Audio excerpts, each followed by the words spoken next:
Welcome. You're tuned to the Urban Affairs program. It's time to get up for Urban Perspectives with your host, Pete Rhodes.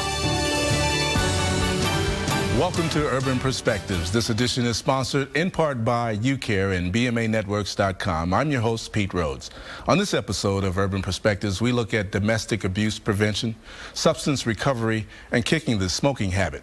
This program spotlights organizations that help others overcome these issues and develop personal successes. Thank you for joining us here on Urban Perspectives.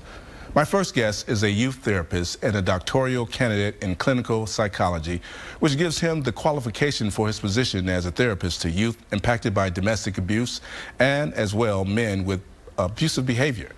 He is an internship program supervisor at the Domestic Abuse Project. Please welcome to Urban Perspectives, Sean Fields. Sean, thank you for joining us today. Thanks for the opportunity. I really appreciate having you here.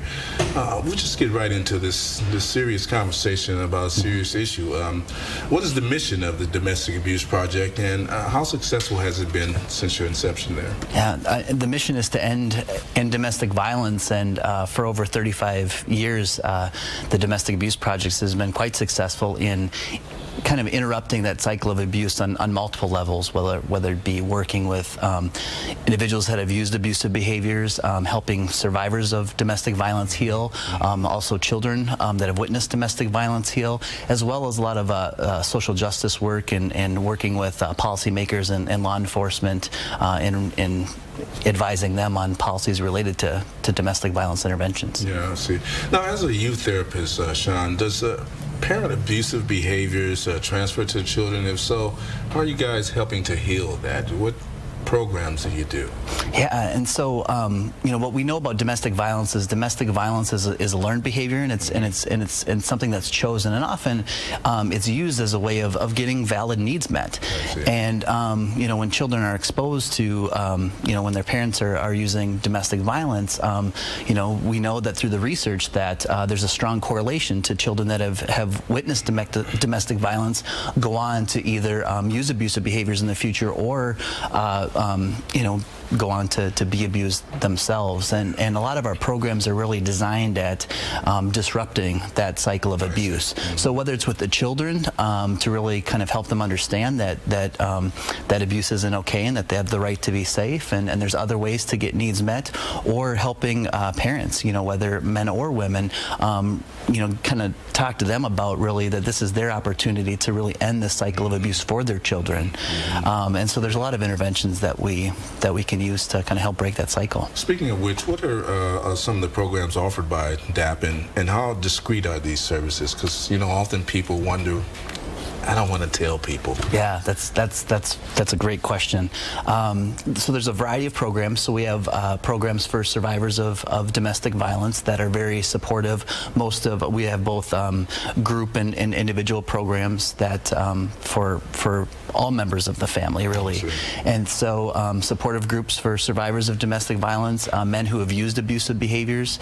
There's help and support for them, as well as we've just developed recently a specific program for veterans that you know, have also used abusive behaviors to help them in that, and as well as our programs and services for kids. Yeah, because it goes both ways, does it not? I mean, there are instances where men are abused as well.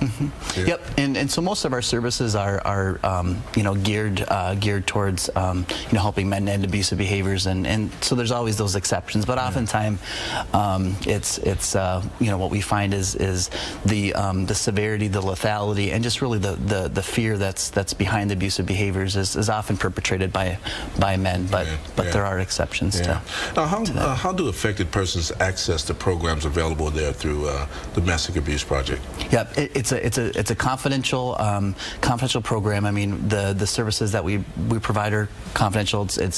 They're the services are provided by therapists, and as therapists we have, you know, an ethical responsibility to maintain clients' confidentiality, and it's really just by making that first call to our program that where they can get started, and we realize that it's an extremely difficult thing to do, whether somebody's trying to end abusive behaviors or somebody that you know, wants to heal from the effects of domestic violence. And so it's really taking that first step to reach out and give us a call, and we can, you know, provide information about the program and see if it's something that's going to work and work for them. Now, you are a supervisor of the internship, so I gather you select individuals for that program. How important is that program and the work that they do? Yeah, it's extremely. I mean, the interns that that work with the Domestic Abuse Project, they work side by side with staff and provide outstanding services. And so, and we take clinical interns from a variety of the graduate schools throughout the Twin Cities metro area in the disciplines of social work, counseling, psychology, marriage and family therapy, and they do a lot to support our clients. Now, in the short time we have, how has the awareness programs that the NFL and others are doing now on domestic abuse, how is it helping people to come out? Or is it? I think those programs are extremely important because there's this sense that domestic violence is a secret. It's a secret and a big part of overcoming the effects. I mean, domestic violence is something that's extremely treatable, but right as it stands right now, it's really quite an epidemic, and it's so treatable. So those programs that are providing outreach and education about domestic violence and really kind of normalizing it, that no demographic is immune to the impact of domestic violence, those type of programs and education is extremely important to really kind of help give somebody that confidence and a little bit of extra courage to take that first step. Yeah, I think that is so important. I think it's really important in the work that you folks are doing over there, right in the neighborhood on Franklin Avenue. I've been doing it for over 35 years. Keep up the great work over there, and tell everyone we say hello, and we've got your back over here on Urban Perspectives. Absolutely. Sean Thank you. Fields, we appreciate it. All right.